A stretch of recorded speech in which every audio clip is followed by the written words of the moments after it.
Hello, everybody, and welcome. This is the Apostate Prostate. How's everybody doing? Hope everybody's having a fantastic Oh, snap. day. Listen to it. Sorry, I was listening to it on this. Yeah. There's a delay. Hello? You hear me? You ruined me. You ruined it, man. I was going to say hello, everybody, and welcome. You just ruined it. When did I enter the discussion? Just when I said hello, everybody, and welcome, you ruined it, man. Now I have to start over. Yeah. I have to play the intro music again. Hey, I'm going to have my headphones on for a second. I got to send this to L. Okay. All right. I got to take the L. Got to take the L. Hello, everybody, and welcome. This is the Apostate Prostate. Hope everybody's having a fantastic day. And yeah. Does this sound good? Does this sound okay? Does this sound all right? Because I tried to fix some of the sound stuff, and I wonder if it sounds better now. Yeah, one of the mics was sounding distorted yesterday, at least one. I was checking the end because someone commented, but does the sound perfect now? If it doesn't, there's nothing, absolutely nothing. I don't even know why you're asking, because there would be nothing we could do about it right now. I'm curious, that's why. Oh, okay. Oh, you're wondering if your troubleshooting fixed it? Yes. Okay. Does it sound better than yesterday? Yes. How do we sound? Does it sound like I'm in a tunnel or in a bucket or something? Good. It's by perfection. They say it's very good. Some people say it's better. Some people say it's excellent. What if I beatbox like this?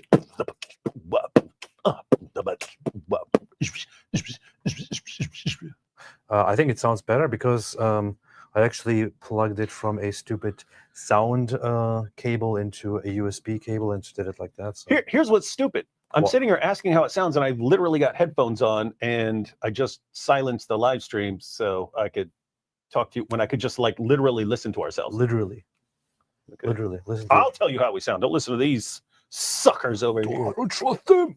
I don't trust them. Who are these people even? Trust them. So yeah, hello everybody, and what's up? Hello everybody. So we are here at Jubilee together to talk about a variety of different things. In fact, if this sounds awesome, if this sounds good, I might even do this like from now on in the future. So we want to talk a little bit about Jordan Piers Morgan. Piers Morgan has been having big issues, have been crashing down and having a meltdown and attacking people and all that. How does it sound? How does it sound? What? How does it sound? Doesn't sound as good as like a Shure mic or something like that, but it's acceptable for a live stream. But in the future, you will want two Shure mics right here in front of each of us, right? Perfect. Yeah. So yeah, we want to invite me back here without two Shure mics in our faces.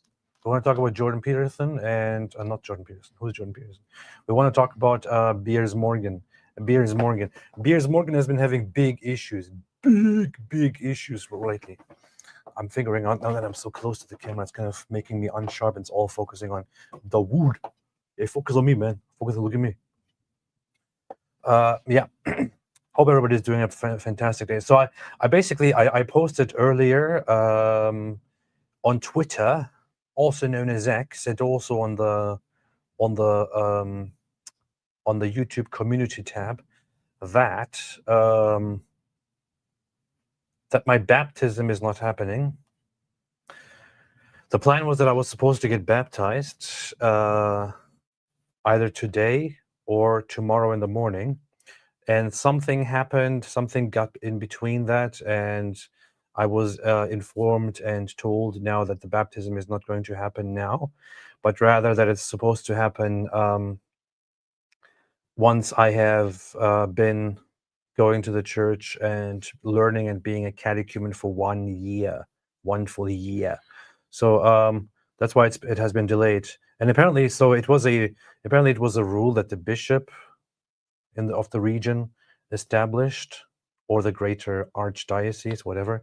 And our priest, my spiritual father, he wanted to kind of do the fast track treatment with me and my wife and our family. I guess his thought was that he thought, you guys, I see you as very sincere and you already know stuff. You are not like getting into all of this very, very newly. I also spent lots of time learning tons of stuff, burying my head into that and learning tons of stuff over the last months. So he wanted to kind of fast track that, but then I guess my priest kind of talked to the bishop and tried to somehow make it an exception that I could be baptized without waiting for a full year. But the thing is, in my head, this was kind of a little bit of a concern because I see people getting baptized in the Orthodox Church, and it usually seems to take like a year, more than a year. I just Andrew Wilson's wife, Rachel Wilson, she just left a comment on my post. She said it took us 3 years. 3 years. So I was a little bit I found it a little bit strange that we would be like I would be done in 3 months already and be baptized. So anyway, long story short, my priest apparently tried to do all that stuff, but then the bishop said we have a rule that we have established, 1 year. Can't make an exception in this case. So here we are. That's the official story, but I mean, we don't know what goes on behind the scenes, but I would suspect it goes something like this. AP has announced that he will conquer Constantinople as soon as he is baptized. We need him to be baptized now so we can take Constantinople. And then it goes up to the bishop, and he's not ready yet. He's not ready. He needs at least a year of training before he can conquer Constantinople, so we must make him wait. And so I think it was something more like that. I think so too. Now quit interrupting my editing. That actually was the story. So I'm just telling a different story just to cover up the real story. What takes longer, converting to Eastern Orthodoxy or to Judaism? To my understanding, Judaism takes longer.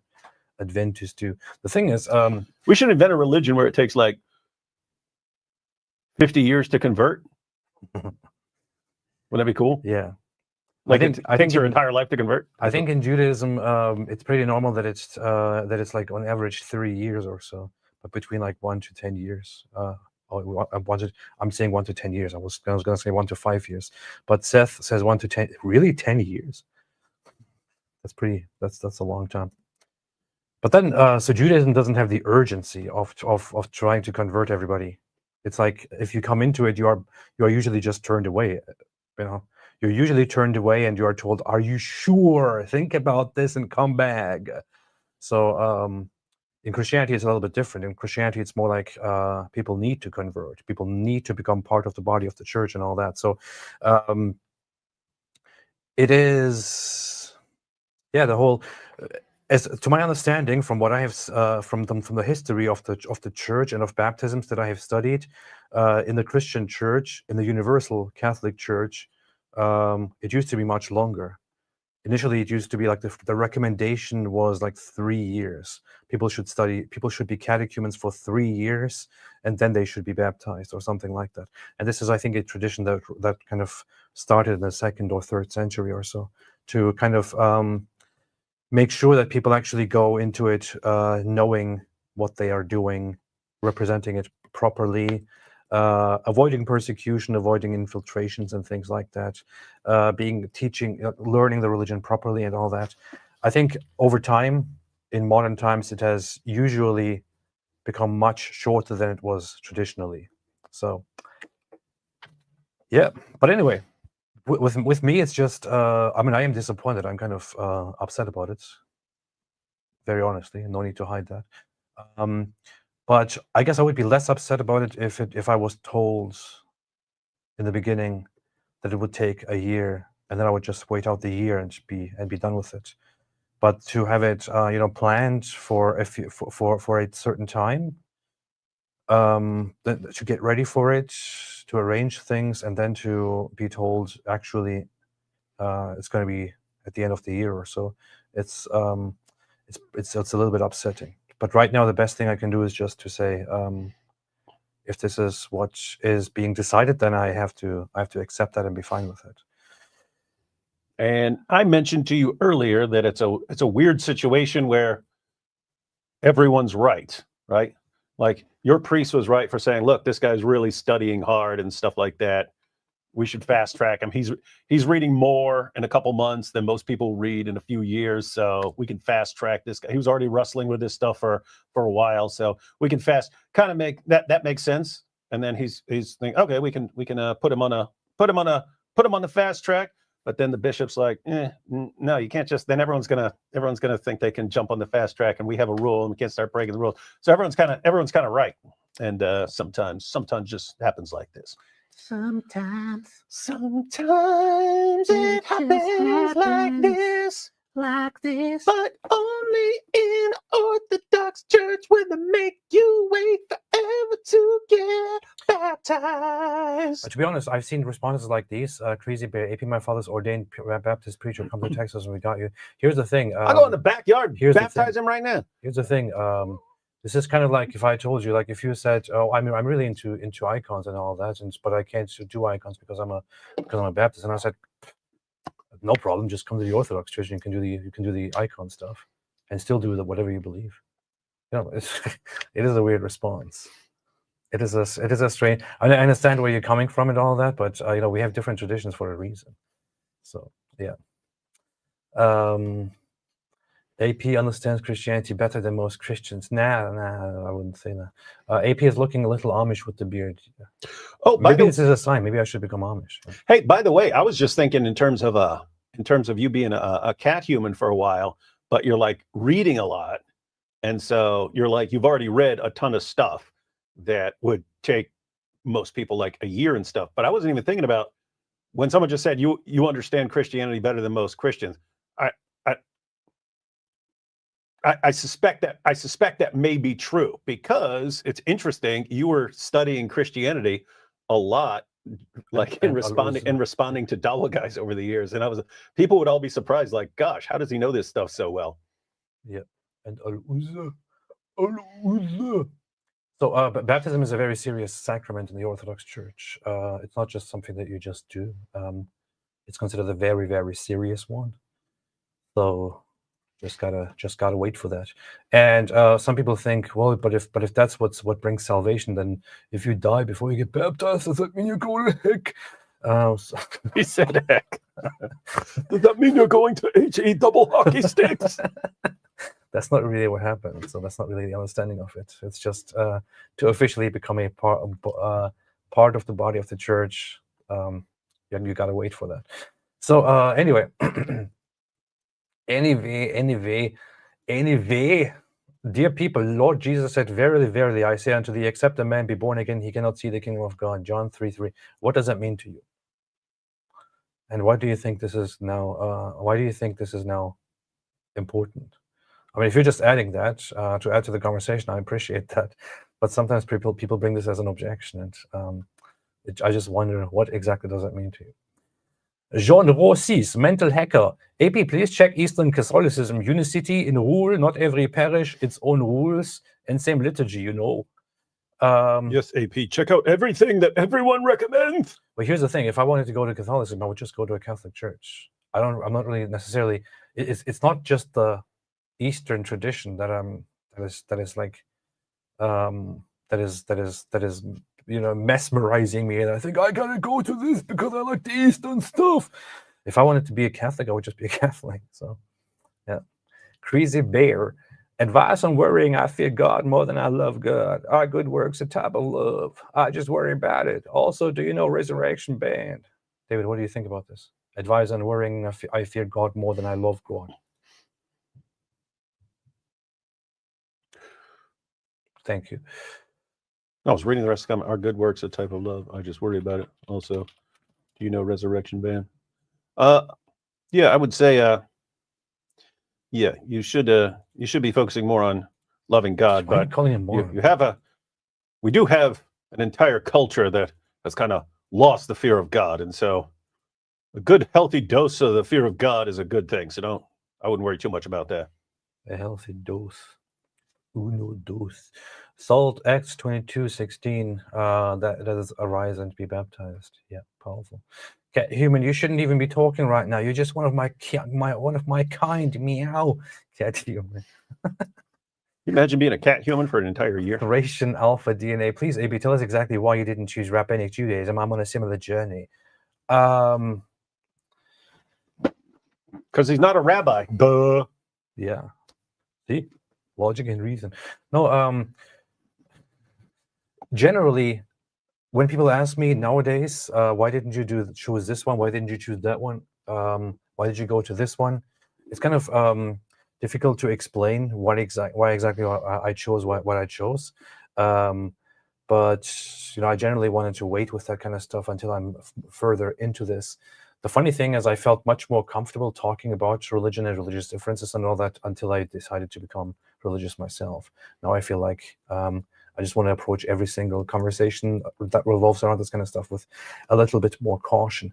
But yeah, I talked about this earlier with my wife. This is a funny thing to come up. We talked about this today. Yeah, my wife asked me today, when was it really that you started believing in God? When was it that you started believing in Orthodox Christianity and all that? So I was thinking back, and there was last year there was a time when I was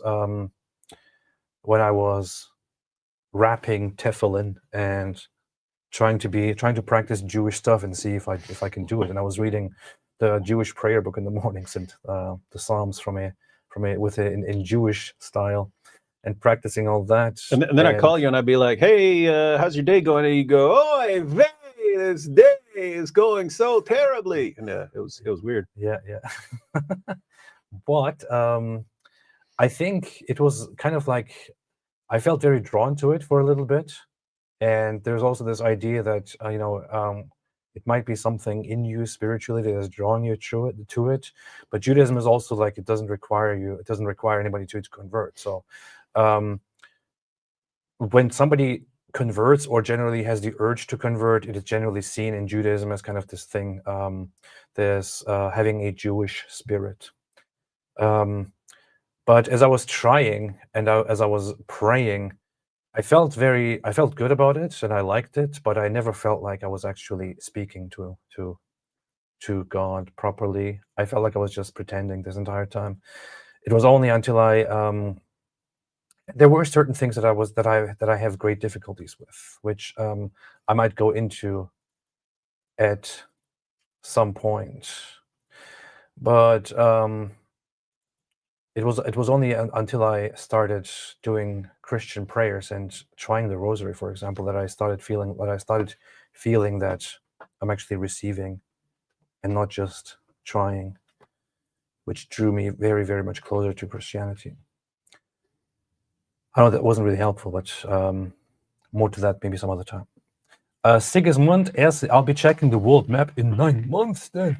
Yeah, in 9 months I will be taking over Constantinople. So yeah, that's just what we'll do. This does give more time for us to invest in a map making company. Yeah, everyone's going to need new maps. Yeah, you know what I mean? The entire world has to buy new maps. If we're in on that racket, cha-ching.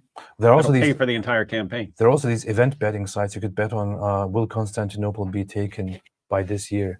We could start, betting on that, and then I'll go take Constantinople. Boom. E&M Creations. If you just took Constantinople now, they would have no choice but to baptize you. This is a good point, but I still need more support. Chad Parsons, a baptism isn't just being washed in the blood of Christ, usually in water. You don't need a church to hold communion. Organized religion is just a business of afterlife insurance. Okay, that's very good for you. Sigismund S. Glad about the reconciliation between Jay and Andy too. Won't last, because we will divide and conquer. That's what we do. The problem with Eastern Orthodoxy is that the bishop next door will disagree and baptize you tomorrow. They can't agree on baptism rules and more. I'm not sure what you're talking about. I mean, within the same tradition, they pretty much agree. So you don't know that? Did you talk to every Eastern Orthodox bishop and ask what he thinks? No. I mean, if you mean that I would leave one Eastern Orthodox tradition and go to another one which doesn't recognize them and has political disagreements that recently emerged, then yes, maybe you would have a point, but that's a completely different story there. Salt Acts 8:36-37, and the eunuch said, "See, here is water. What hinders me from being baptized?" He said, "You have to spend a year as a catechumen first." You see. Powerful. Jeremy Clarkson gave PM a the Bieber years ago. They did? Interesting. Oh, I don't know about that. I don't know about the history of Piers Morgan. Anyway, wouldn't make sense, said Edgar Bon. Wouldn't it make sense for Christians to adopt the Jewish approach to conversion, testing faith deeply, so no Andrew Tates or sneakers show up?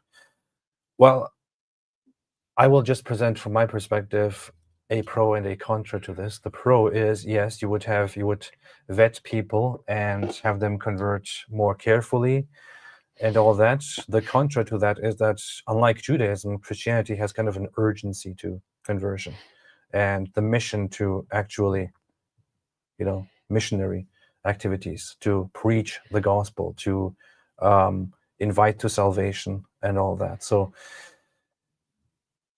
what do you say, David? Yeah, we already talked about this earlier. I said I could see it from both ways, and I pointed out the exact same thing in the book of Acts. When someone believes, it's okay. You're ready to be baptized. It wasn't this year-long process, but Jesus did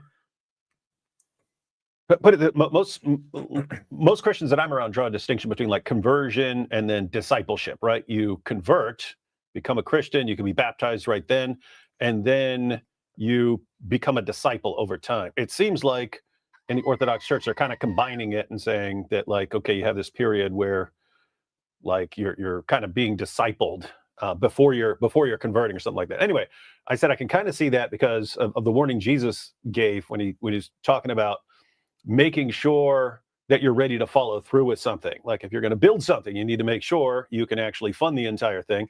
They said if you're you're a ruler and you're going out to fight against another army, you need to make sure that your soldiers can actually go out. And he's talking about being careful of what you're getting into, make sure you know what you're getting into and so on. So I can kind of see it either way. Looks like they're kind of combining those ideas.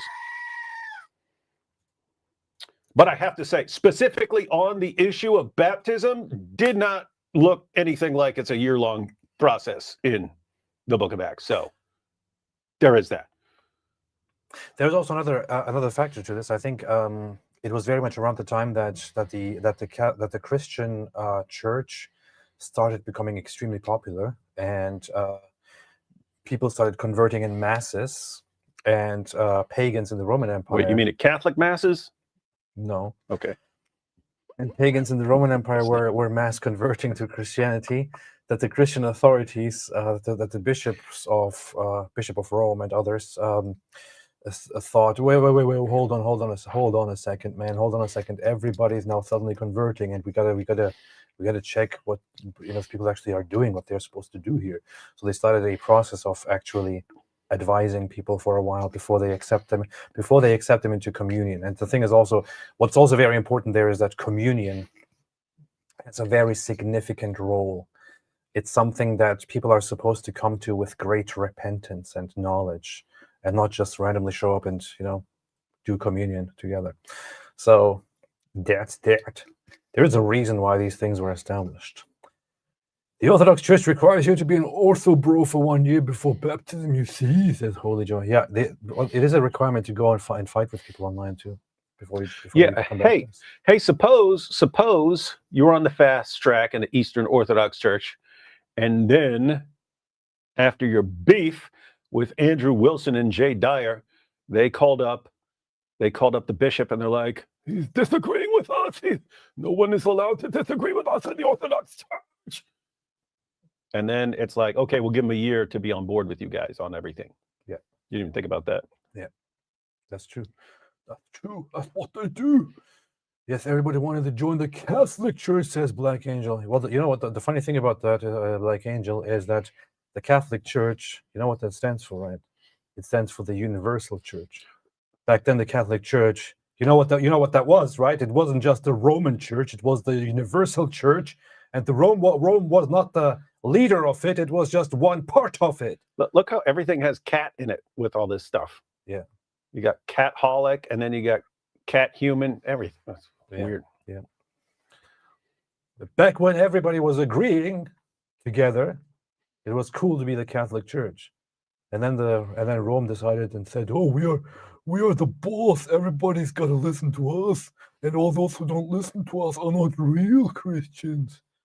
And the other Christians said, "That's not how it works, bro." So, and then that's when Rome started becoming the claimant of Catholicism. Let's start fighting.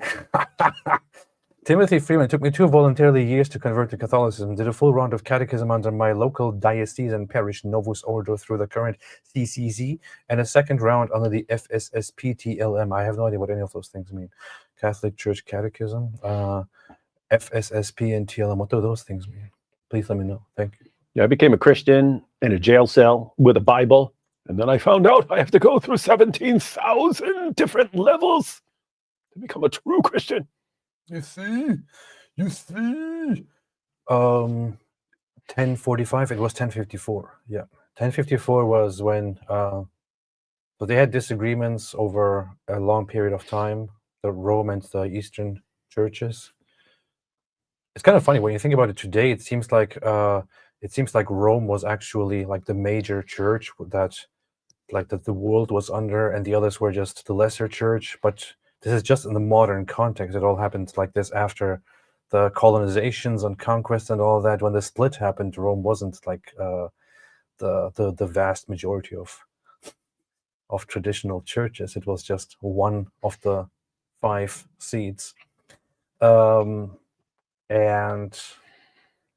it happened with Rome asserting basically that the Roman bishop is supposed to be the Pope and the ultimate authority over the church, and the other saying this is an invention and we're not supposed to be doing that. And especially with the doctrines written down over there in Rome, we just can't do that kind of stuff. We can't do that kind of stuff. I just looked it up. There are about 1.34 billion Catholics, about 600 million Protestants, and approximately 300 million Orthodox. Yep. And now imagine Catholics outnumber you by more than 1 billion. I know. Billion with a B. And now imagine if the Islamic conquests never happened and the colonizations of the Americas and the East by the Catholics never happened. They would be pretty much equal in number. And if everyone protested, then everyone would be Protestants. You see. Thank you. Arctic Base AP, have you done? Are you planning academic studies? That's actually a good question. You seem like a guy, you don't seem like a guy who would need to go in that route. You could do like content creation your entire life, but you also seem like a guy who could go to seminary or something like that. Yeah, maybe. I have been thinking about that actually. I'm not gonna lie. David Kazashi, retard. AP, if I die without being baptized, will I go to H-slur? H-slur. Don't say that voice. Just say Dawa voice. Yeah. AP, if I die without being baptized, will I go to H-slur? It's like those idiots yesterday. Jean Rossi's mental hacker. The rosary is Catholic. You see, say no, go wifey, go back to daddy. Leo 14th. Let's launch the new crusade with David in the front line. Let's do that. Let's put David in the front. Misha, times like these, you take Constantinople again. Times like these, Ezra becomes the son of God again. Oh, by the way, Dawood, it takes 50 years to complete Ezra's scribe school. Only the goat knows. You see. You would kind of get the most dedicated people if you had this 50-year process. Powerful. You wouldn't get any Andrew Tates like that. Mediterranean Gulf of Constantinople. Let's do it. ECG says, I find waiting to be baptized for so long rather strange, but I also get it in a way, as Jesus said, one needs to consider the cost before building, etc. Yeah, it's not a very outlandish thing. In my example, it's only kind of a little bit strange right now because it has been postponed. Otherwise, it would be totally normal. Grauenritter says Piers Morgan was always a circus zookeeper, but now Qatar has wined and dined him. They kept telling him Muslims nice to reporters. West Israel suppressed news while Salt Bay fed him gold ribeye steak. Interesting. Ash Mays, AP, can I come to Constantinople thing with you even if I choose Catholic over Eastern Orthodox? Because that's what's probably going to happen. But Constantinople, yeah, we can all join together, man. Once I take Constantinople, all Christian denomination, church, traditions, everything will have to be abolished and be forced to unite under my Orthodox church. So No problem. Jack Ray. So the plans for Constantinople are on hold. Oh well, I've been waiting since 1453 anyway. For now, yes, they're on hold, but it's definitely going to happen. I'm ignorant of the Orthodox Church, so forgive me, says Apostate of Allah. Do they believe you aren't saved until after you're baptized? If so, where do you stand now in regards to salvation? That's not what they believe. What they believe is that there are several sacraments. They don't actually have a strict number to it. But baptism is normatively the process that with which you start the path to salvation. However, if somebody is on a path of truthfully believing in Christianity, truthfully believing in Jesus as Lord and Savior, and all that, but is in the process of getting baptized, and then dies, for example, without getting baptized, it is usually not thought that that person is now condemned or anything like that. It is generally seen as, I think it's called baptism of intent or baptism of desire or something like that. But yeah, it is normatively speaking considered to be the beginning of the salvation process, and the Orthodox Church generally views it all as a process. So it's not like a one moment thing. You get baptized and then you're saved forever and all that. But it's rather that it's a continued process, because every human always has to make sure that they're going to salvation. And the Orthodox Church then has this thing that that this is the tradition through which we are saved. That said, we cannot say anything about whether others are saved or not. So it's actually very nuanced, more so than people generally think. Searching deeper, since faith in Jesus alone saves you and baptism was an act of faith to accept Jesus, you could do it immediately, even on day one. Since it justified you via faith, no need for being good enough. It's not about being good enough. That's not what it is about, really. Red Psi YNWA, AP, don't bash the bishop in public, leave it to Mo. Metamorphosis, AP, no rush, God works in mysterious ways, keep learning, loving your journey. If you're worried, get David Wood to dunk you in a pool. It'd be funny if people went to had pre-baptisms in a Baptist church, if they were worried about waiting and then they wait for the Orthodox church. You know what I mean? You're like, okay, I have to wait for a year, but let me run over to the Baptist church to get baptized real quick, just in cases. Yeah. It would be very funny if I said, oh, I don't want to wait. I'm just going to go to... I did have that I had that thought today. I thought to myself, wait, I'm supposed to wait? So I just looked up the closest Baptist church quickly. Just kidding. Just kidding. Don't... if my priest is watching, I'm just joking. Arctic-based David Wood, is Christianity a mystery religion? And doesn't Paul actually say so? How do you square Paul's hidden mystery, grand mystery, i.e. new revelation, with trying to tease out Jesus in the Old Testament? David, what is your response to this? Yeah, some things are a mystery, some things have been clear and revealed. In your face. Yeah. There's no mystery about that. Hope you get your answer.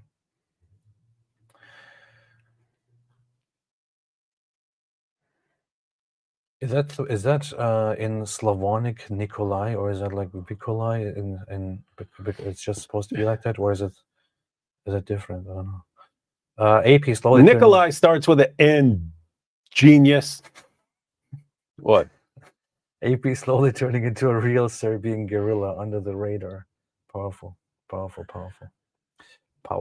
You ever see that? You ever see the Batman spoof where Batman's an idiot? That College Humor thing? No.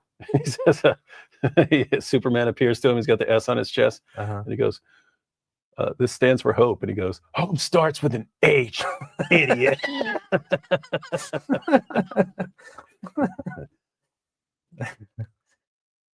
Timothy Freeman, CCC, Catechism of the Catholic Church. Yeah, that's what I thought. The most recent updated catechism, FSSP, Fraternitas Sacerdotalis Sancti Petri TLM, traditional Latin. Oh, I could have guessed that. Traditional Latin Mass. Okay. Thank you. Interesting. Good to know. Thank you. Mark H. challenge the bishop to Mubahala. Now that would be funny. You say, I can't be baptized, I challenge you to Mubahala. I'm going to send my priest a message right now and say, I challenge the bishop to Mubahala. That would be funny. And if you win, you're the new bishop. Yeah. Catholics are genocidal with what they did in the North Crusades and the Americas and all for Christ. Then they ransacked Constantinople. I mean, I wouldn't say that what they did in the Americas was on the behalf of Christ. It wasn't. It was more of an economic and civilizational struggle. You could say that the Crusades got really, really messed up very quickly, especially over time, especially the fourth one, which was widely condemned. But people make mistakes. Khaybar barbecue said, "I love you too." Thank you. I love you too. Eric Barlow, AP, the historic Protestant view isn't baptism starts salvation. Salvation occurs when you believe, called imputation. Baptism roughly starts the process of sanctification, which is a journey. I gather that. Did I just say something contradicting that? But no, that's what I have in mind. Yes, you said you're only saved after you're baptized. I was just saying in reference to the Orthodox Church, it doesn't start. It doesn't occur there, but it just continues. Like it starts from there. So. Victoria Knox, if you die in the name of Christ, baptism through blood. Just wanted to say that since the Israel trip, I knew you'd become Christian. Was praying for you ever since. God bless you guys. Thank you so much. I appreciate that. Yeah, that is the general view that somebody who is killed because of the name of Christ is considered to be baptized in blood and all that, which is pretty wowy. Thank you, Victoria. Appreciate that very much. Ida Rogozin, hello. Well, hello. Just a little donation for reviving and acknowledging the Ozut history. Hey, that is funny though. I keep mentioning that there's a story that I've been hearing about for years. David, what do you think about this? And I'm like, it's not in Bukhari and it's not in Sahih Muslim, and so and it's kind of weird. And I don't know what's going on. I don't want to take blood, man. It's not clear, huh? Nothing. So it's kind of like I'll wait, and I'll just know when the right moment is to popularize it and stuff like that. And then I don't know, just after when Raymond Ibrahim posted a video, and I was like, I don't know, this seems like the right time to really share this with the world. And it's cool because now everyone's talking about it. It's awesome, and we're just kind of getting warmed up with it. You see? Yeah, when tomorrow when I try to order a McMuta marriage at McDonald's, I might ask them about like a zoot wrap or something like that. That'd be funny. You have a zoot wrap? Catechesis, yes, catechesis picked up the 2nd, 3rd centuries due to heresies as a baptism prerequisite. The Didache, no solas or papal supremacy, only ortho. Yeah, that's my understanding too. The heresies is also an aspect, yeah. I only talked about mass conversions and all that. But heresies could also, of course, be the factor here. Coltrane, the fact that people think they need a mediator to know if God accepts them into heaven is laughable. Jesus is the only middleman, as it were. He's the only way, not a pope, priest, bishop, pastor, monk, etc. But here's the thing, Coltrane. You made a false assumption here. Who said that you need a mediator except Jesus? Nobody said that. Nobody said that. Nobody claims that. Nobody thinks that you actually normatively need another mediator besides Jesus to go to heaven or anything like that. This is not the view, especially in the Orthodox Church. This is not the view at all. Like in the Orthodox Church, for example, the whole the role of the Theotokos, of the Mother of God, of Mother Mary, and of the saints is generally so one of people of taking their example, of following them, of having reverence for them, of what they signifies, because they are considered the living example of the church and of believers. The other aspect is considered intercession, which is David would also agree. I'm just trying to throw David under the bus together with me. But as David would also, for example, explain, which is like asking people to pray for you. So if we believe that the saints are continuously living, then it's understandable that we also ask them to pray for us and all that. And we usually follow certain priests or bishops and all that to follow the tradition of the church properly.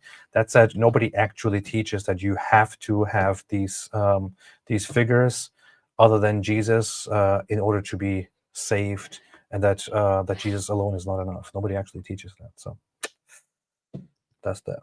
Hey, Coltrane. His name's Coltrane. Powerful. Who's the most famous Coltrane ever? Huh? Muhammad. Wrong. Roscoe P. Coltrane. Oh, interesting. It was a sheriff, Hazard County. Erkan Öztürk says, AP, I'm embarrassed that you're a Turk. I'm also embarrassed that I'm a Turk. That was like epic burn. You're a Turk. I'm also embarrassed that I'm a Turk. What do you want from me, man? Oh, boy. Seth Williams, good lessons of patience. It took me from 2011 to 2015. Trust me, it's worth the wait. Just more time to learn to live an Orthodox life. Thank you. I appreciate that. Appreciate that very, very much.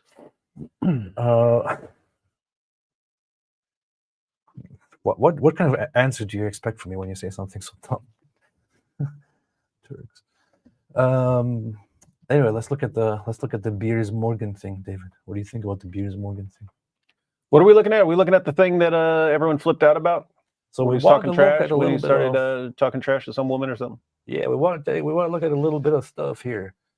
We want to look at a little bit of stuff right here. So I want to look at one clip first, which says Piers Morgan cut Natasha Hausdorff off 60 times, and yet he'd sit there listening to Suge Knight talk for 45 minutes straight. So I want to just, before we go into what actually happened, look into how often he cut off a guest that he invited on to get her opinion. And she's, by the way, a lawyer, significantly more educated and significantly more intelligent than he is. Let's see how he handled the situation. Well, I don't give a damn. There has been facilitated over the course of... Well, I don't give a damn. There has been facilitated over the course of But this that is war. simply not true. I'm sorry. Well, no, hang on. Forgive me. You've asked me on here to answer these questions. And I can challenge you. The study that was conducted... Why are they so hungry then? The study that was conducted... Hang on, why are they so hungry? May I finish this point and I'll come on to answer... Why are they so hungry? Well, let me... There are... Why are they... What you are basing your assessment on, I'm afraid... It's what I'm seeing. Which is Hamas propaganda, which you must accept as... No. Piers Morgan, you're not allowing me to answer a single question. I am. Because it is, as has been... I am, liar. Now we'll cut your mic right now to prove it. Previously, hang on. It's also the Gaza Humanitarian Foundation. The assessments of Hamas casualty figures by experts and statisticians have found them to be preposterously inaccurate, fabricated. Well, let me ask you, hear the explanation. The viewers aren't going to get any benefit of the viewers can make their own mind and targeting those strikes deliberately. So it counts I'm sorry, this is perfectly logical. It's actually not logical. If you'll allow me to answer the question that have been projected. How do you know the ratios? I'll explain. Between. God, this is so. Man. He was massively more respectful to Muhammad Hijab, who's a thug and a total douche. This is a really. And she's like, man. Nice, calm, well-spoken, educated, and well. This is the thing with Piers Morgan. We pointed this out, but he usually does this. He picks one side and then he calls another side on. And look at this. It's just he's now on the side of Dave Smith. He also likes to flip-flop very nicely. He was very much against that side. Now he flip-flopped, changed over to the anti-Israel side, and now just invites on Dave Smith basically to just be his sidekick and then to harass an actual lawyer. The thing is also here, he is a joke of a journalist who was fired from his job for basically betraying his own nation and false reporting and then insisting that he's actually right. And Dave Smith is a freaking comedian who doesn't add any value to any conversation at all. He literally gets his information from reading online posts. And here you have Natasha Hausdorff, who is extremely well connected, who is highly educated, who is a lawyer, who represents a nation on a global scale, and so on. And he thinks, oh, we are right, yeah, we're doing this, yeah. And at least invite somebody of equal intelligence or expertise on. Yeah, get Ali Dawa next time. Yeah, she's international law expert, isn't she? Yeah, that's okay. Yeah. 1-to-1 and 1.5-to-1. I'll explain. Has been able to establish. May I answer the question? Well, you're not counting. If you're not going to allow me to you talk about logic. Let me get it. I want to bring Dave. No, I don't know. you just asked me the I've question. let you speak for a long time. Dave is. You haven't, Piers. Well, I have. I'm going to go to Dave. Dave. Israel's war aims have been clear from the outset, which is the destruction of Hamas. They haven't and done the that. return of the hostages. I'm sitting here thinking, like, she'll start speaking, and I'll think 1, 2, 3, boom. She gets to speak in like 3 to 4 second increments. So Natasha Hausdorff, born October 1980, dang, she's young, is a British barrister, international 89 law expert, and member of pro-Israel lobbying group UK Lawyers for Israel. She's a barrister with 6 bump court chambers out of London. Graduate of Oxford University and Tel Aviv University, practiced with the law firms and so on. She went to Jew University. She's also the legal director of the NGO UK LFI Charitable Trust. International law expert, and this is the treatment that she gets. It's funny, man. Nothing has any meaning anymore. But neither of those things. All you're doing is killing more and more civilians. And you've been. I'm here as a lawyer. Israeli, right? No, I'm here to defend the rule of law. That it is starving children. Well, actually, the people are. In light of the Hamas takeover. And when you see, as we saw, and when you see, Natasha, I was answering the previous question. Okay, but let me just on the point. On the point of legality, actually, it's very productive. Of these so-called legal settlements is a mistake. It's not a legal. This is working. It is working. This is productive. It is productive. Can you stop interrupting? Wow. The amount of steps. David, what's your favorite Dave Smith joke? I've never heard a Dave Smith joke, so I wouldn't know. It's pretty messed up, man. What? It's very rude. Very rude. That Israel takes. Unprecedented in the history of... My favorite Dave Smith joke is Dave Smith, because he is the joke. Burn. You can use that one, Dave Smith. You see. Conflict and military actually, commanders that's just a load of bullshit. I'm sorry. Which other army sends which other war? Where? I was explaining earlier that the Hamas figures are inflated, that there are internal inconsistencies. How convenient for you. That because there have been independent studies. How do you know how many Because we know Hamas lies. It is an internationally prescribed terrorist organization. Well, some might think and that's a blood libel. I'm actually respecting Dave Smith more than Piers here. Dave Smith's just kind of sitting there almost the entire time.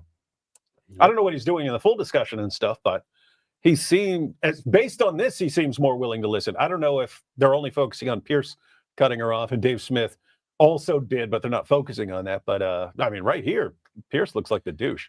It gets even worse after this. So this is the entire time cutting off. Wait, what is this? What is this? Because Hamas has even itself revised those figures down and acknowledged that they are false. No, but I can tell you the ratio, even on the basis of Hamas figures. You can tell me the ratio without, but how do you know if you don't know how many have died? I can tell you the ratio even on the basis of the false Hamas figures. You've no idea how many have been killed, but you can tell me the ratio. What the heck? I can tell you the ratio. He's not even listening, man. Yeah, what? Like she's saying, okay, here's our estimates. But if you're complaining about our estimates and saying we're biased, I can tell you the ratio even based on well, how do you know? Okay, Piers, then there's no source of information. I'm saying I will give you the ratio based on the most biased in favor of their side. I will base it on that. And he's going, well, how do you know? How do you know? It looks like he's just like whining about everything she said. When you're interjecting on that, like I won't even let you use the statistics that I would use. It sounds like I'm just going to contradict anything you say. Anything that comes out of your mouth, I'm going to interject. I mean, she says Hamas are terrorists. They are unreliable. We don't trust their numbers. But even if you want to take their numbers, let me go with their... Whoa, those numbers. Whoa. No, let me give you their numbers. Whoa. How do you know their numbers are right? No, let me give you... How do you know? Whoa. How are you speaking? Wow, man. What a douche, man. You're a smart lawyer. Do you not understand how ridiculous that sounds? Are you listening to my answer? Piers, this is not how court... This is so ridiculous, man. Wow. This is wild. Gosh, and so, this is what led to everyone flipping out on him and him like saying, I will block anyone? Yeah. Wow. And I tried to get blocked, and they've all been to many war zones. That's whether it's Clarissa Ward at CNN, yes. Jeremy Bowen at BBC. I know a lot of these people might defend them no matter what. Natasha, does Israel have nuclear weapons? Sorry, I'm an independent Does Israel have nuclear weapons? Of the English bar. Yes or no? That's a good question. So, the thing is, we want to look at the background of this a little bit further. This guy posted a nice meme. I found this very funny. I'm honestly gobsmacked. You sound brazenly anti-Semitic, but anyway, it was good seeing you, Herr Hitler. It was so good. I retweeted it. I loved it. Anything with that guy on it, you love. Yeah. It's a very good account. I would recommend following, definitely. Piers Morgan would sell his mother for clicks, said Avi Yemini. Ouch. Very, very rude. But Very true. rude. True, but rude. Egyptian atheist, my friend, just told him, enjoy the Arab money, you pathetic sellout, and he got blocked for this by Piers Morgan. But here is what Piers Morgan said. Here's Natasha Hausdorff saying Piers Morgan asks for the truth but refuses to hear it. Assessment themselves. Israel has decided no journalists from outside can go in. For 3 reasons. And make that assessment themselves. Yes. What right does Israel have to do that? For 3 reasons. Will you allow me to finish? Well, there are no reasons. It's none of your business whether the journalists view their safety as being at risk. I'm sorry, you haven't heard the reasons yet. The first, of course, is the safety of the journalists, and I appreciate you don't accept that. The second... I think it's a load of nonsense. The second is the safety... The idea you're doing is that Look at this. He's asking a question. Yeah, imagine, hey, why is this? Well, let me... Hey, I said, why is this? Well, I said, why is this? That's unacceptable. That's unacceptable. Okay, Stop lying. Let me explain Stop lying to me. Stop lying. Get off my show. Well, let me explain What to you. idiot invited you on this show? Okay, I did. Well, you asked me Shut a up. question. Let me I ask said, you. shut up. I'm British. Sorry. If that's all it takes, Piers, let me guest host your show. I can do that all day, man. I can do that. some quaint concern for the safety of journalists is like bullshit. trying to say non-existence existence. That was reason number one. Reason number two is the Is that the Beathler, man? What is this? These better get better. Is the ability of IDF soldiers to be able to conduct this war against Hamas without without the journalists getting in the way? No, without... If actually, by the way... This is so annoying. By the way, first of all, isn't that a legitimate concern? One, you know, if you just let in any journalist who says he wants to go there, a ton of those people are like pro-Hamas and stuff like that, and so on. But I mean, think if you're conducting a war and you're saying, and you have a group that likes to hide behind civilians and so on, likes to hide amongst people to use them as human shields so that you can't kill the Hamas jihadi without killing the journalist or the child or the woman or something. You're saying, hey, let's flood the entire area with more human shields. That's the request, right? Is that not the request? Yeah. Flood the area with more human shields for the terrorists. That's what I'm hearing. So, you can find that in wars in general, you will have the same treatment done by both sides in each war. For example, I just made use of wonderful AI answers right here. In the Ukraine-Russia war, do both sides severely restrict journalist access? Yes, access for journalists on both sides is heavily restricted in different ways. So both sides, Russia and Ukraine, severely restrict journalist access in the fighting zones for different reasons. Will we ever hear anything about this? No, it's only when Israel does it that this gets international attention and criticism and questions without listening to answers, as it's done by Piers Morgan. It is in every single war that takes place. It is a very reasonable measure to severely restrict access to journalists to go into the battlefield. It's a very, very normal issue. You can have them in certain posts at certain places to overlook, or you can have certain phases where you can allow it. But mostly, as the brutal fighting is going on, and as there is no ceasefire, you usually don't allow in journalists. That's it. And I mean, I would just have to point out, even if it was completely normal to always let journalists, this is a different type of war from almost any other war that goes on. In that, in every other war almost that you have, it's we send out our soldiers to go fight your soldiers and so on. And so if there's press around there, that's fine. If you're fighting in an area against a group that acknowledges and is completely known for using people as human shields, do you send them a ton of human shields? Knowing that what are they going to do? They're going to always make sure there's a journalist with the fighters, and they're going to be launching their attack from the midst of the journalists. And then anytime there's a counterattack, it's going to take out a journalist. And they say, look, they're targeting the journalists, you see? That's what they want.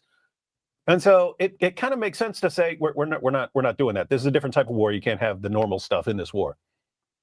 Also, imagine you allow journalists in there, and the journalism basically starts exposing your your strategies, your strategic locations, endangering your army, and so on. It's like she was basically giving these answers anyway, and he just doesn't want to listen. The way they kill more journalists So his response to this is, "It certainly wasn't coming out of your disingenuous mouth." Mm. And then anyone who responded to this, he started blocking them. Boom. He started blocking them. So people started posting about how Piers Morgan blocks everybody. Oh yeah, Steve Broman, list me all places in Ukraine where journalists are not allowed. Grok lists places where journalists are not allowed, or in over 50 municipalities. Very, very funny. But hey, let's just talk about Israel now. Hey, when he started blocking everyone, I tried to block him and I didn't get blocked. I don't know if I have to try again. He didn't see them all. But I quote tweeted him and I said, what's the difference between Greta Thunberg and Piers Morgan? One is an annoying Hamas supporting whiny little attention whore. The other is Greta Thunberg. I figured that would be guaranteed to get me blocked, and it didn't at all. This is weird, man. I don't know what his criteria are. Today, he also attacked Douglas Murray. The battle of the posh British accents begins.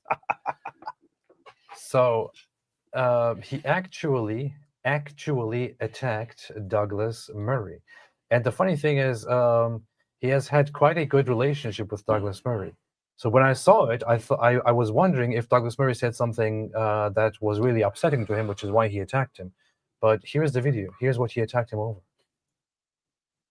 This is it. I was interested watching Piers Morgan a couple of days ago, talking to the international lawyer, a friend of mine, Natasha Hausdorff, and being exceptionally rude and dismissive and disparaging and really unprofessional with her.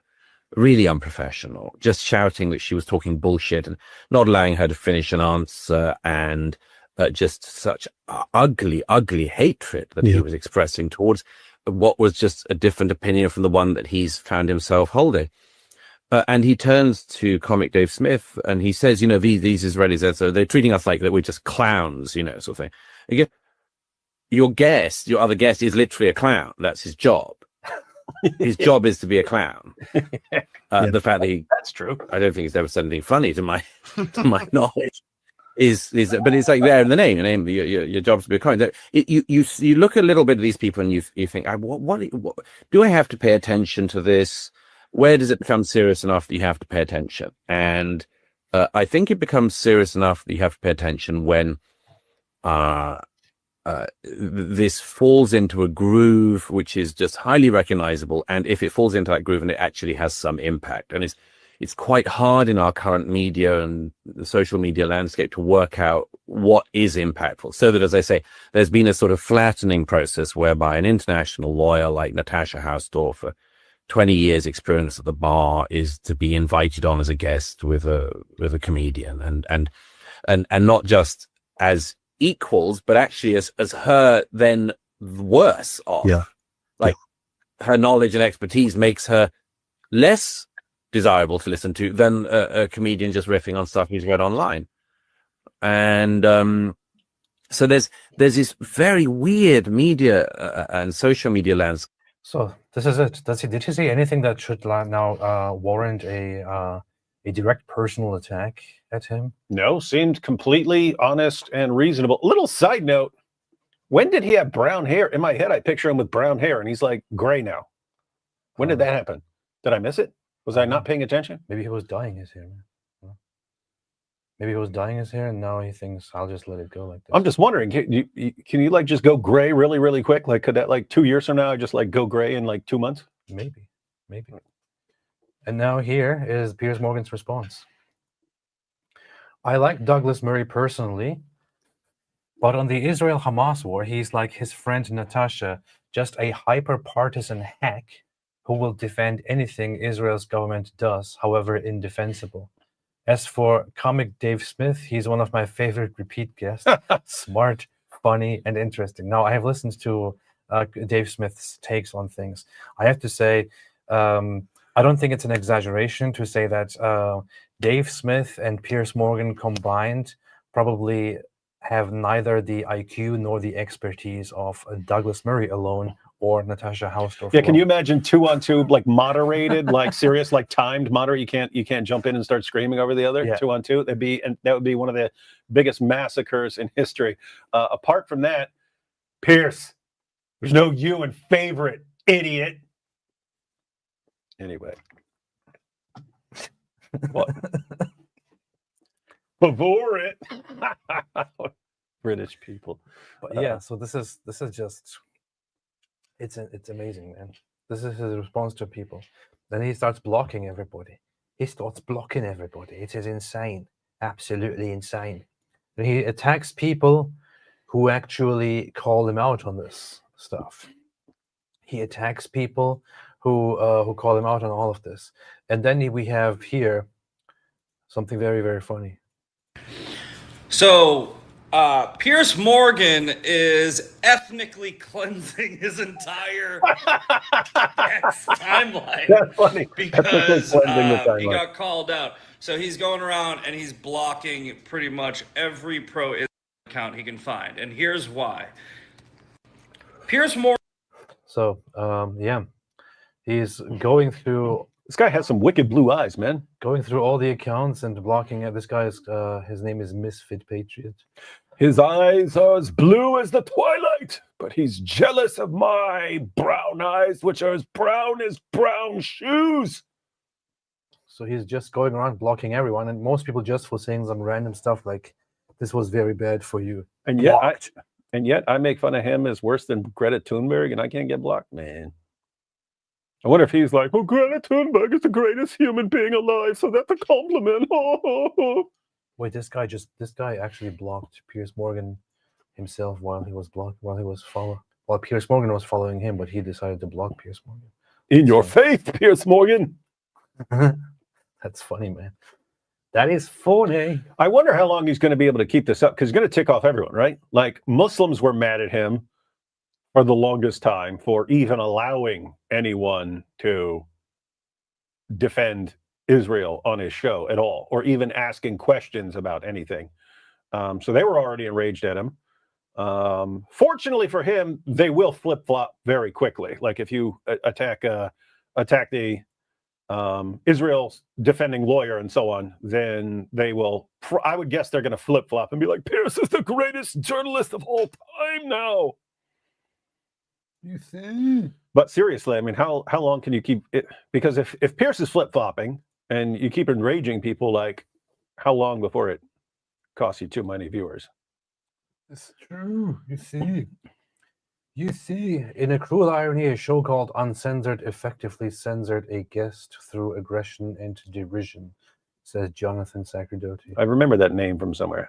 He was in a debate at the Oxford Union thingy with Natasha Hausdorff and with Mossab Hassan Youssef against these pro-Palestine peeps. Welcome to the show, Dan. I hate Jews. I'm literally a Nazi. And get the F out of my studio. I think the Hamas-run health ministry are unreliable and stuff. Here was his explanation. Blocking a lot of very angry and abusive numpties today. It's for their own good. All that shrieking can't be good for their blood pressure. Reminder, no appeals process. Oh, we're going to appeal if you block. It's funny. Everyone who gets blocked is like, ha, I got blocked by Piers Morgan. Like, you will never be able to get back on my good side again. There's no appeals. You will never be forgiven. I'm blocked. I can't reply to him. See? No appeals. He also actually directly commented on why he blocked me. That was a while ago. Fleur said you were the only one shrieking, but as long as the check clears. She was often on his show as well. I guess she won't be invited back. Nope. No Jews. No Jews allowed on Piers Morgan anymore. Unless they're anti-Israel Jews. It's just Crackhead Barney from now on, I guess. Yeah. Invite Crackhead Barney and Myron Gaines back on. Piers Morgan's favorite words, me and views. Yeah. Update, me holding this repellent atrocity-denying lawyer to account has now been viewed 1 million times. Oh, congratulations. I actually want to see what people think about this. What do they think about what, mate? I want to go to the actual video and see what people are saying in the comments. What people think about what, mate? What people think about what, mate? So yeah, that's that. That's that. It's pretty bad stuff. Pretty. He quickly turned into this, man. Look at this. What? Piers Morgan about Natasha Hausdorff says, lying Israeli government spinning lawyer preaches about disinformation. Hilarious. When did he turn into this? Like, he was very different just half a year ago or so. Now he's directed. Oh, look at this Israeli liar. Look at this Israeli government liar. Oh. Let's see. I want to just recall what he said about me. I think he called me an annoying prick. Let's see. Annoying prick. Annoying prick. What is it? Can you call me an annoying prick? I can find it now. Prick. He seems to use the word prick quite often. I can't even find it now. Huh, interesting. Annoying. Nobody talked trash about you? Maybe he deleted. I mean, he had a point. Maybe he deleted it because. Maybe he had a point. Because he thought, oh no, I said something negative about him. What if he? Oh, there he is. So here he is. Here, Mish asked, "Hey, Piers Morgan, why did you blog Apostate Prophet?" And I actually responded to this and said he will make some dumb excuse to hide the fact that he blocked me because I calmly exposed his hypocrisy. And here's what I actually said. Piers Morgan invited one of the worst people online on his show yesterday, despite refusing to speak to Tommy Robinson over fake Islamophobia concerns. Myron Gaines is an open supporter of Hitler and Nazis and is openly against Jews. Here's a random thread. And then I just posted a bunch of things by Myron Gaines. In response to this, Piers Morgan blocked me. And his explanation was, as I predicted, because he's an annoying prick and I have a strict block all annoying pricks policy. So he called me an annoying prick because I called out his hypocrisy here. That's it. He's got a point. He calls me an annoying prick. That should be your, what do they call it? Your like the little description under your name. Yeah. He's an annoying prick. I am quite an annoying Piers prick Morgan. Sometimes. If you are a dishonest liar, I am indeed an annoying prick. But apparently annoying pricks that engage in pure anti-Semitic bullshit are absolutely welcome. Keep counting those clicks, buddy. Yeah, isn't it? I mean, that's the amazing part. I mean, look at this guy. This annoying prick who calls himself apostate prophet gets regularly threatened with death for leaving Islam. But since he dares to criticize the ideology that calls for his death, I'm blocking him. Piers embodies the cowardice of his nation. That's funny. I have no recollection of writing that, but it sounds like me. It is kind of funny though that annoying prick is basically AP. You know? Yeah, that is funny. I wonder if that's intentional. You know what's the best thing about this? All of this is though. Well, that David Dreiman came to my defense. Man, I couldn't have wished more out of this. I should. Oh, that dude. That's the lead singer of Disturbed. Yeah, that dude. When I got something blocked on YouTube, where it was just all I did was post a picture of us standing in front of a Humvee, and I posted, and I said, "Nowhere to hide, jihadis." And then YouTube took it down for promoting violence or some crap like that. And I'm like, "What? You think I'm serious? Like we're actually going one? If we're actually going after jihadis, would you have a problem with it? But two, you think we're actually going after jihadis and stuff? Anyway." I shared that and he retweeted that, so that was cool. Here you go, man. This is the guy. This guy came to my defense. That's that dude. Hello, darkness, my old friend. This guy came to my defense against Piers Morgan. I've come to talk with you again. This man came to my defense. Because a vision I'm not gonna play the softly creeping. This guy who made an amazing cover. Lifted seeds while I was sleeping. The funny thing is also I went to with my wife to a concert of his. Only like a when was that? Did he sing Sound of Silence? Was it last year? Was it the year before? I don't even know. Yeah, he did. He did. But then, hey, since he's a huge fan, you should say, hey, can you make us some custom live stream intro music? See what he says. Worst thing he'd do is say, what? Get out of here, man. But he might be like, I like your stuff. I follow you. Of course I will. Get the hell out of here. He will say, Get the hell out of here. That's what he'll say. Hello, darkness, my old friend.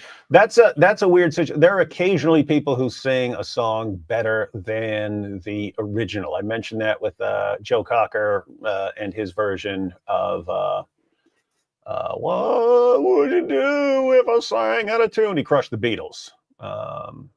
George Thorogood sang a song better than Hank Williams. There's some people who can pull it off. These, I can't say one is better than the other. They're different. I can't say it's better than the original, but he crushed it. I like both of them. That's what normally he was like, oh, come on, you're trying to redo a song and then you suck. Michael says, if you think Jude didn't kill Jesus, you already see Michael, are you retarded or something? But wait a minute, what was Jesus? Are you seriously? Are you like mentally handicapped? Yes, you guys are sitting here saying that the Jews had nothing to do with Jesus. How could you be so stupid? You know, it's funny actually that in one of the cases where Jesus talks about how he will be betrayed and killed, what he actually says is that he will be handed over. I think he doesn't make any mention of Jews. He actually does say that he will be handed over to the Gentiles, who will then, what does he say, torture? So, hey, Michael, guess what? Jews and Gentiles had something to do with that. Which verse is that? Hey, someone said he was in Israel the same time we were. Which verse is that again? Matthew 20:19, Mark 10, they will hand him over to the Gentiles, over them to be mocked, flogged. Okay, Matthew 20. So Gentiles, man, Gentiles really suck, you know. Gentiles suck, and the Gentiles bowed and prayed to the neon god they'd made. And the sign flashed out its warning. Freaking Goyim, the Goyim suck, man.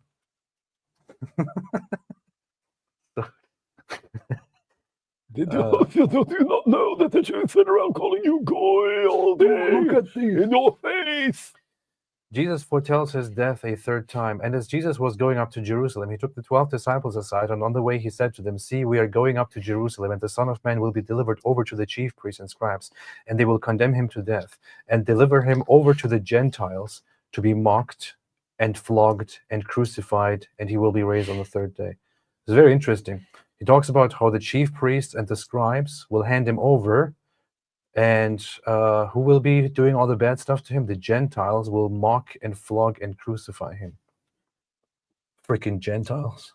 What's wrong with these dumb Gentiles? Dumb sitting here like an idiot thinking that Gentiles had nothing to do with the crucifixion. The Goyim. You see? And if the Gentiles did that, then all Gentiles are evil.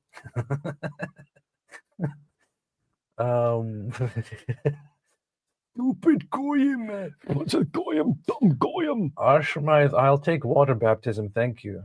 I don't know, man. I'm kind of into the whole blood thing, you know. It'll be cool. Blood baptism. Jonathan Guevara, what do you think? What do you think of the charismatic church? Doesn't sound very charismatic to me. What do you think, David? Yeah, I think I don't know. I think different Christians, you know, your body's got different Christians who like different kinds of worship and things like that. So I don't have a problem with it, but I'm not softly creeping. Not part of that. Love to see it. Well, searching deeper, if the men from Al-Zut were jinn demons, it seems to indicate Muhammad had no authority over demons. Jesus could chase away demons with mere words. Yep. That's a good point. So, matter of fact, you could compare two passages where Muhammad meets the Al-Zut, if they want to say those are jinn, and what do they mount him and possess him all night and leave his butt in pain. You can compare that with passages about demons trembling in fear around Jesus. Yeah.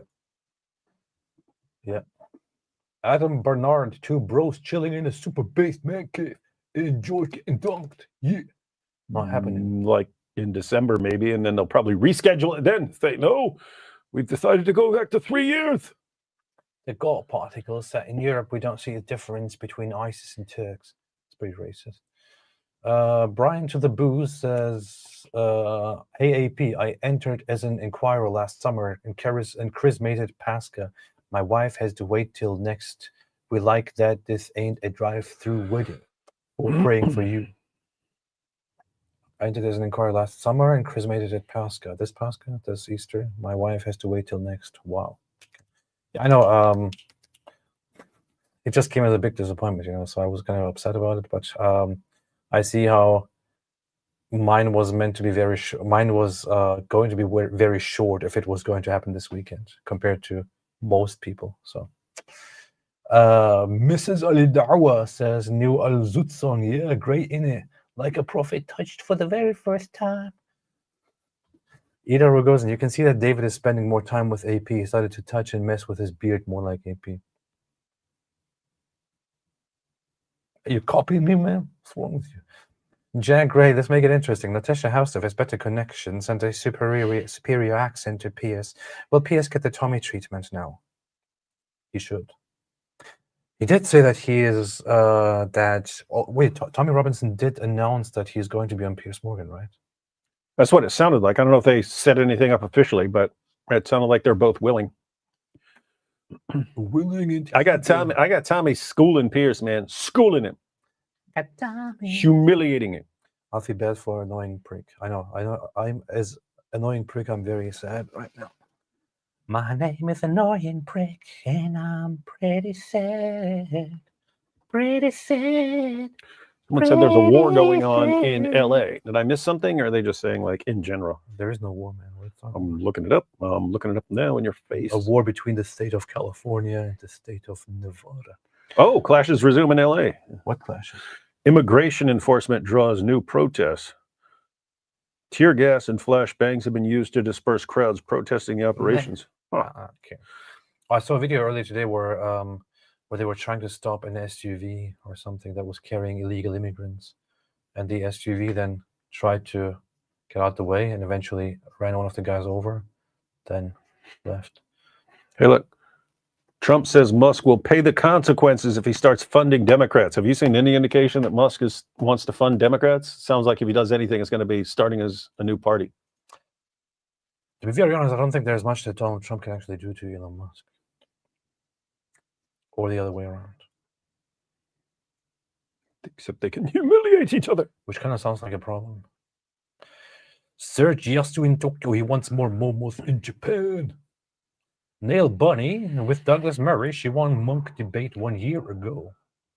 Powerful. Oh, there was that debate, wasn't there? Douglas Murray and Natasha Hausdorff. Monk debate. Who are they facing? Natasha Hausdorff and Douglas Murray. Said versus Mohammed Hijab and Ali Dow. Who are they debating? Mahdi Hassan. Oh, that would probably be like best in the world as far as that side. And who? Gideon Levi? Who's that? Wait, this was only. Is this new? What is that? Oh, Monk debate a year ago. Here. Monk debate on anti-Semitism. Yeah, it's last year, man. The same thing. Same thing. This is it. It's last year. This was just posted new, but this is the same thing. Okay. Champion of Jews. What is in the video, mate? By the presence. What's going on here? Whatever. It says the affirmative won. Piers, you want to protect people? Why? Is anti-Zionism anti-Semitism? That one? That's cool. Piers, you want to Anti-Zionism. protect people. Why? The best thing Piers Morgan has ever done was to get punched in the face by Jeremy Clarkson. I want to see that now. What? I want to see that. Look up. You put that on repeat. We'll just sit there and watch that for an entire live stream over and over again. Piers Morgan punched by Kelly Clarkson. Kelly Clarkson. In a high-profile incident in 2004, Jeremy Clarkson punched Piers Morgan 3 times Well, at show the it, British dang it. Press Award. Can we see that? Is there a video of that? Is there a video of that? Is there such a video? Did it happen on camera or what? I don't see it anywhere. Do you see it anywhere, David? What about you in terms of sport? You said you're not sporty. He's one of his people. Also, Which video are you looking at? That's What is it? best that's why. I don't know, man. There's one. Hang on. I will look here and see if this is the one. There probably is no video. There probably is no video. Is there? Probably not. There's one that's called that. I'm looking through it right now. You see? Oh, I saw 0 punches. The best thing, Arctic Bay said Natasha will be avenged. Mumu Joe says journalists get hurt. They blame only Israel, even when the journalist is a Hamas helper. Why Israel would not try to prevent that? That's true. That's very true, isn't it? The messed up thing about this is also that Piers Morgan, in that same show, invited somebody who is I think, related to a Hamas guy. He invited Ahmed Al-Anouk. Ahmed Al-Anouk. Al-Anouk. Did he just nuke Ahmed Al-Anouk? Human rights activists. IDF killed my entire family. We are being exterminated. Co-founder. So he invited this guy on the same show that he had with Dave Smith and Natasha Hausdorff. So the discussion ends Truly here. discussing Hamas that got way into without good enabling civilians when it couldn't go and With a country who's not in the non. I think he didn't answer. Natasha Hausdorff, thank you both very much. He didn't answer. So yeah, I think it'd be I've actually asked Netanyahu myself that very question, and he didn't answer. So yeah, I think it'd be a very interesting topic for debate. We've got to leave it there. Dave Smith, Natasha Hausdorff, thank you both very much. There's video of both of them describing what happened, but I can't find anything where it happened. Because you tweeted in April of. So after on the same episode where he invited Natasha Hausdorff and Dave Smith on, he actually afterwards, this guy was sitting there the entire time, had a conversation with Ahmed Al-Anouk, who is related to actual Hamas members, and then also complained that the IDF actually killed his family and all that. He was related to Hamas members, and who also reports on behalf of a pro-Hamas organization that poses as a human rights organization. So this is the kind of stuff that Piers Morgan nowadays interact with. It is very, very reasonable to believe that there are also recent photos surfacing of Piers Morgan being well received in the Gulf countries by businessmen. It might be safe to assume that he has a new arrangement in terms of business and politics. Mumu Joe, journalists get hurt. Yeah, Asa said, Asa, what's up, Asa? Not all Muslims, but not all snakes are poisonous. But if you fall into a pit full of snakes, you can't tell them apart. That's true. That's pretty racist, though. Ashma, as you see, AP, people in the chat say I don't count as a Jew anymore because I've embraced Christianity despite the IDF service and being Jewish. You see? Okay, that's very interesting. It's very cool. Mumu Joe, why PM keep saying Israel killed as if Israel want to? It is a war. Grown ads, human getting paid to play hero in war. They are not more important than others. Madness. Well, the good thing is that Piers doesn't really have an impact on anything here. Kirka, thank you guys. Our Israel native homegrown anti-propaganda are mostly brain-dead folks. You're doing a holy job instead of our world-class dumb government and even worse, IDF representatives. Don't say that. It's pretty rude. It's pretty rude. Everybody's doing their job. Everybody be doing their job, you know. Mark H. Watch first few seconds of Raymond Ibrahim's video for his new book. We should call him Raymond Swolbrahim. Why? What? Why? Yeah, it's I asked him about that because he used to be a bodybuilder back in the day, and then he got all out of shape. And then when I did a live stream with him like last year, whatever, he was all shredded again. He's like, he's not young anymore. It gets significantly harder when you're old. And I said, and so I asked him, and it was interesting because it was the same. It was close to the same thing. Dave Chappelle got all swole after being like a totally skinny. Yeah. And he basically said, he'd be ticked off about stuff, and what are you gonna do? And Dave Chappelle said, I started going to the gym, anyway, Raymond said something similar. Gets ticked off about stuff, and he said, "Okay, let me go over to the gym and take this out over at the gym, and just get buff and stuff." Apparently, Buff and stuff. I get buff and stuff with my Afro puffs. Hey, Victoria Knox said Dave Smith is an R-word slur. R-slur. He's an R-slur. He's a big R-slur. What an R-slur. Piers Morgan is also an R-slur. R-slur. You R-slur. Jack Ray, Piers Morgan plus Dave Smith clown show. Yeah, 2 R-slurs. Apple Baker, I'll Puff Daddy. Post-baptism celebration meal, sushi, pasta. What are you even talking about? It's going to be Christmas time. All of them. Cedric DeBrew, hey AP, check out the writings of Edith Stan Teresa Benedicta of the Cross. She converted to Christianity and was murdered in Auschwitz. I've heard of her. I also looked up stuff about her before. Edith Stein. I gotta look into her a little bit further. Either goes in Gaza is the biggest terror base. The whole thing is booby-trapped and people are dying. Soldiers are dying. He wants journalists to come. Is he serious? He is serious. He's also a serious idiot. Metamorphosis. What are you reading? I'm just looking up some verses. Oh, yeah. Okay. Metamorphosis. It's Piers Lily J. Morgan. I think he figured out that he can get money from Islam. Yeah, that's rich. Yeah. Messed up. Tom, it's quite unfortunate seeing you switch from one cult to another cult after years. Maybe a trauma response rather than a rational decision. Yeah, everyone is retarded. You're smart.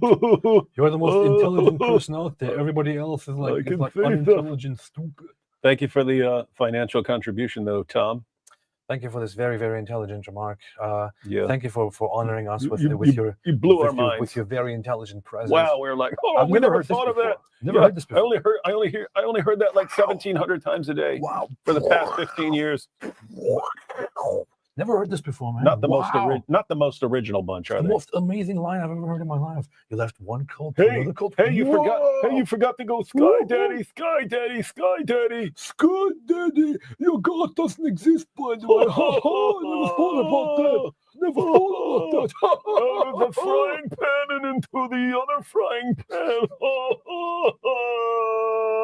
Have you ever thought about this? No, have you ever thought about this? I am the most smartest person in the world. I was told that as long as I run around going Sky Daddy, this means I'm the smart group. Thank you for the €6, Tom. I wish I could. I wish I could send it back to you right here, so you could buy yourself a book to read or a brain cell. Yeah. Or an original thought for once in your life. Man. Look, I don't want to be rude, or I don't want to be, I'll be rude. I'll be the rude one. Don't want to be act like I want to be bullying somebody or anything, but you see how dumb this is, right? You see how it's like you're coming here with a comment that is just basically patronizing, and that basically just in way more words that we have all heard 50 million times. You're basically saying, "Oh, I'm smarter than you. Why don't you listen to me? Because you're stupid." Yeah, I got all my information from memes. So you should probably expect at least a little bit of a rude reaction to that idiotic comment, as I have just given to you. So yeah, let me just add, Tom, that is your name. Back in the day when the new atheism came out, that was pretty much the tactic. Hey, if we run around just saying, "Oh, you're all dumb, you're not smart. If you want to be smart and rational and scientific, you have to join our group. If you're not in our group, you're just in a cult. You're stupid." There's an R group. Yeah. If you just run around doing that, then guess what? It'll actually work on certain people who fall for that kind of thing. So guess what? You guys went and did that, and then everyone who is dumb enough and gullible enough to fall for that sort of thing fell for that sort of thing. But what was left was people who aren't going to fall for that sort of thing. And now you have no plan B, so you're using the same thing on people that doesn't work on. And you just look really stupid. Yeah. I think it's also a great sign of arrogance. You know, I was in that position too of thinking, oh, I have it all figured out, man. Look at these stupid people going around. I know, I was there. I saw it. I witnessed this myself. I know. It's a very cool feeling to act like that. I'm so smart. It feels good being so smart for doing nothing but saying sky daddy, and religious tards. Look at all these religious tards. We're smart. We have a reason rally. Look at all these idiots. Reason rally. But then I realized that our group is actually an R group. So you are basically in an R group, not in an our group. So your group is actually an R group, and you need to stop being an R group. And maybe you should join our group instead of being in an R group. The flowetry's in motion, ladies and gentlemen. Hazrat Muhammad says, did Muhammad have his leather strap the night of the Al-Zut meeting? No, he needed the leather strap after his night with Al-Zut. Oh, yeah. Interesting. Paolo Longaro, you two having a sleepover? Love you guys. What are you, gay?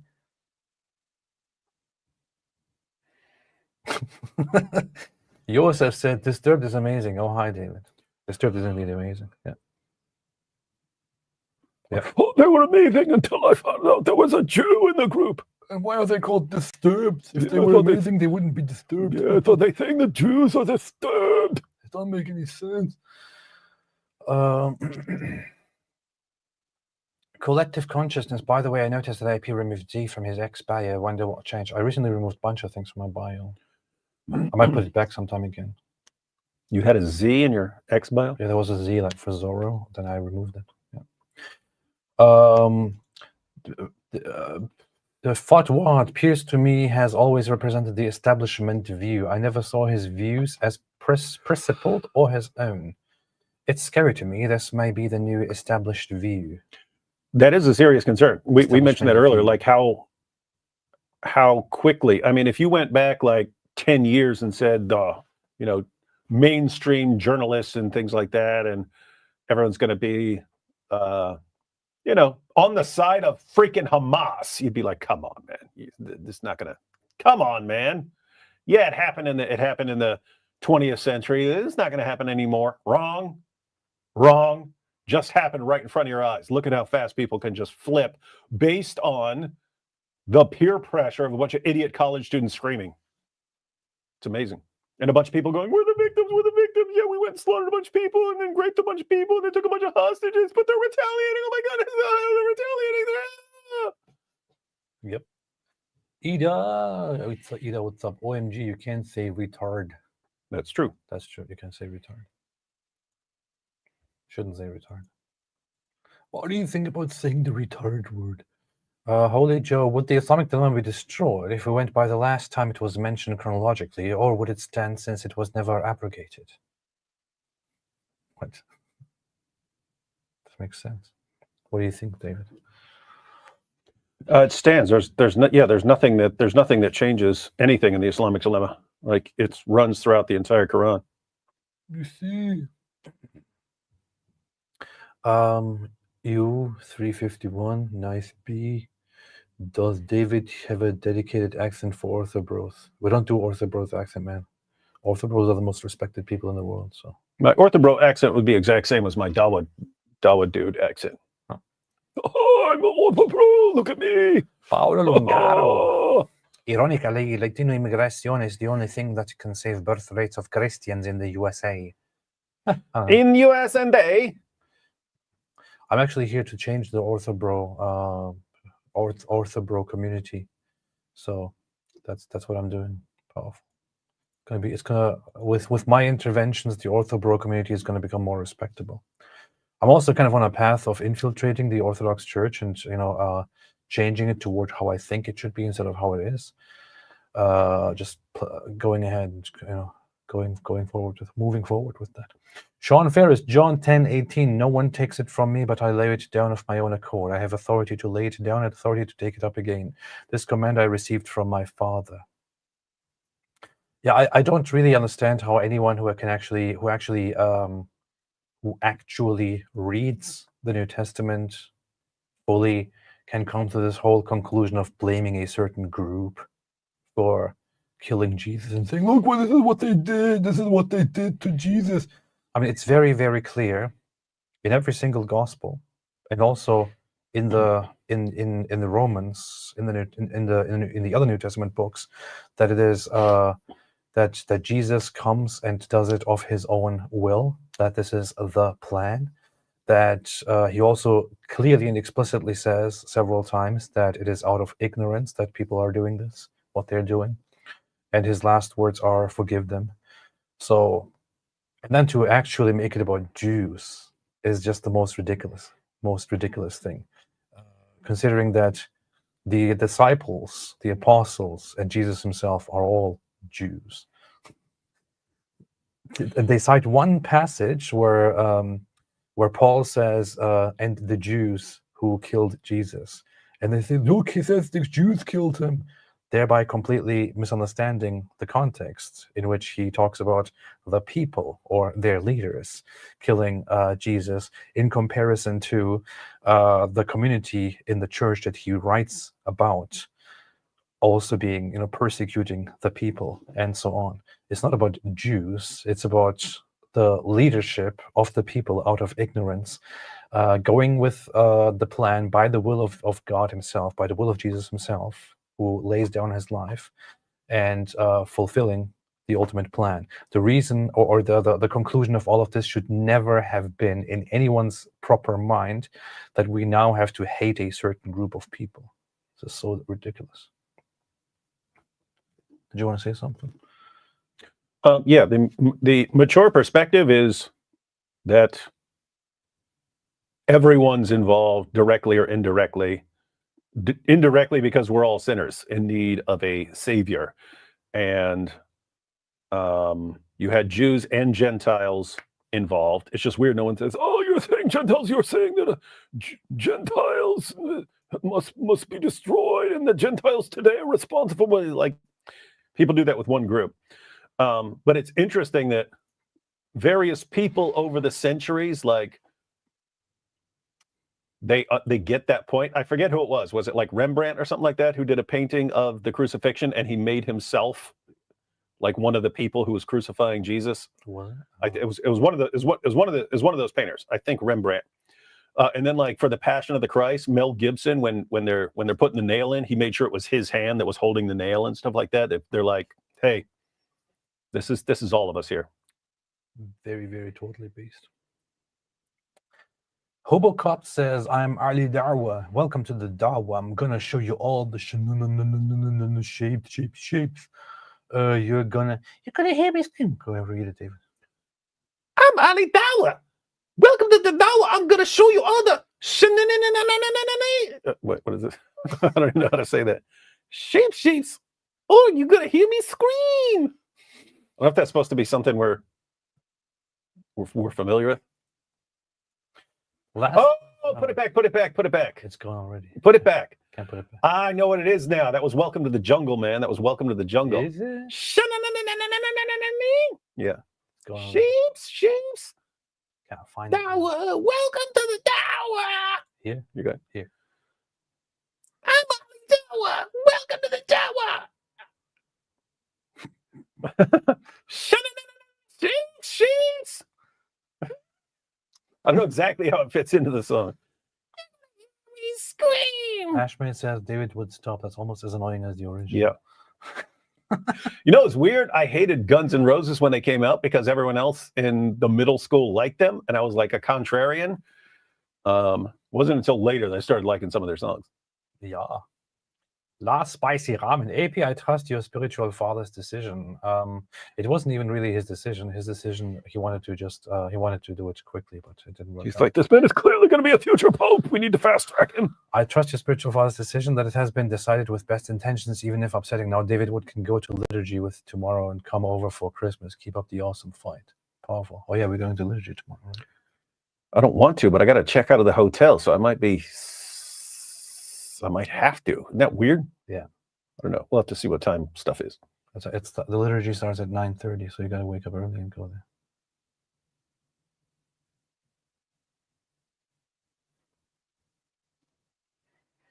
there. I could just leave the hotel and go hang out at like Walmart or something. McDonald's. Dad, David Wood has a lovely smile, one of the finest in the 7 seas.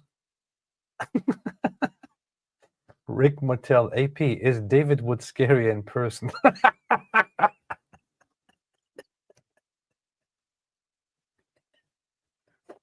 Scarier? What are you talking about? I like scary. Yeah. Yes.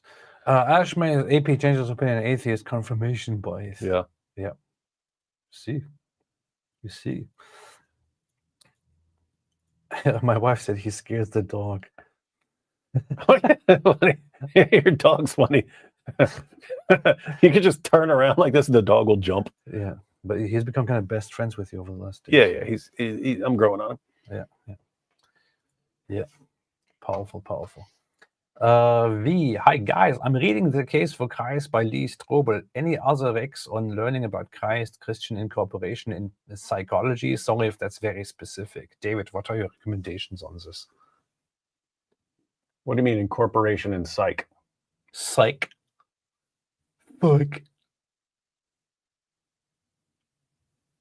I don't know what that means. See, Holy Joe says, how do you say retarded cover in Arabic? Good question. Paulina, no, finally catching you live. Greetings from Israel, and congrats on your upcoming baptism. Thank you. Appreciate it. Muhammad is how you say it in Arabic. Oh yeah, that's true. So David, what do you say? Finally, what's your final recommendation here? What? I don't know what it means. Incorporation in psych? Psych. Christian Gadfly says, C.S. Lewis talks about a perfect man being impaled in the Republic. C.S. Lewis says this isn't something other than the passion in his psalm book. Oh yeah, I noticed the connection between that story, which is long before, that's centuries before Jesus. I recognize that in the Republic. I didn't know C.S. Lewis wrote something about that. Wait, did you really not understand Did you really not understand that the question was meant to be about psychology? Incorporating Christianity. Yeah, I don't understand what like Case for Christ has to do with that in the sense of, in addition to Case for Christ, like what does that have to do with psychology? I don't know. Jay Poe says the dog thinks David Wood is Mike Wicker.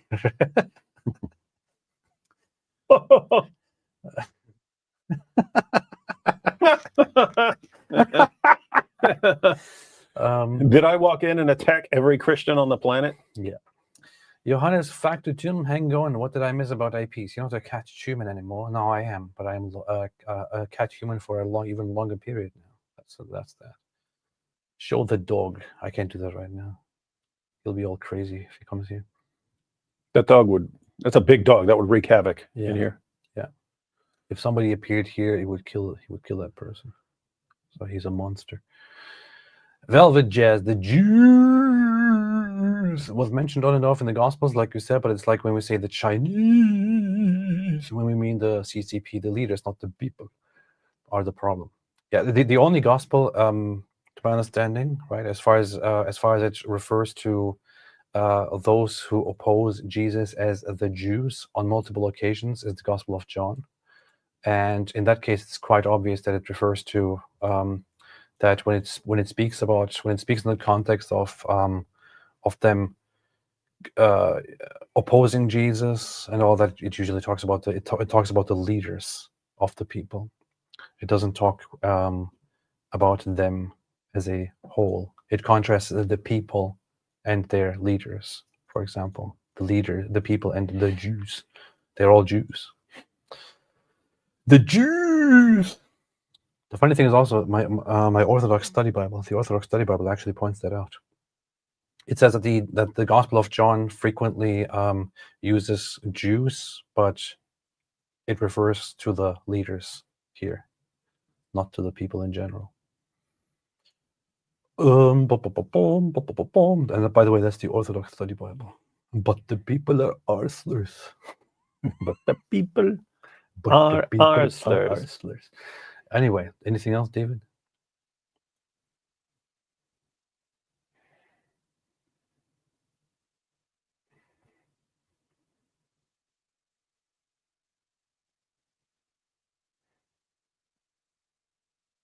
Anything else?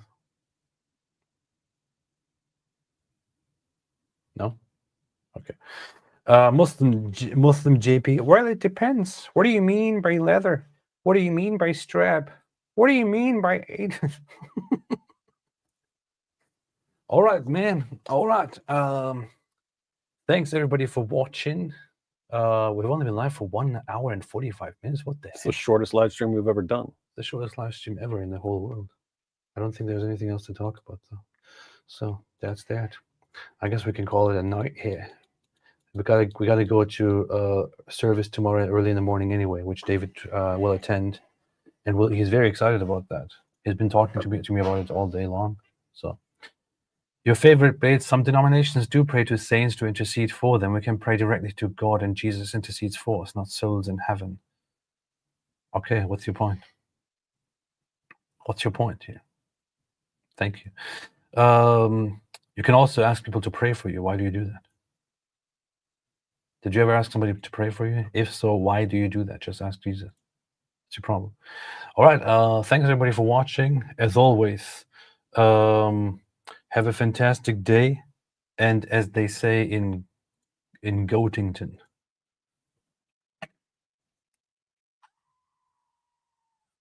which roughly translates to the following words as spoken by our in-house interpreter. Stay away from Islam. Powerful.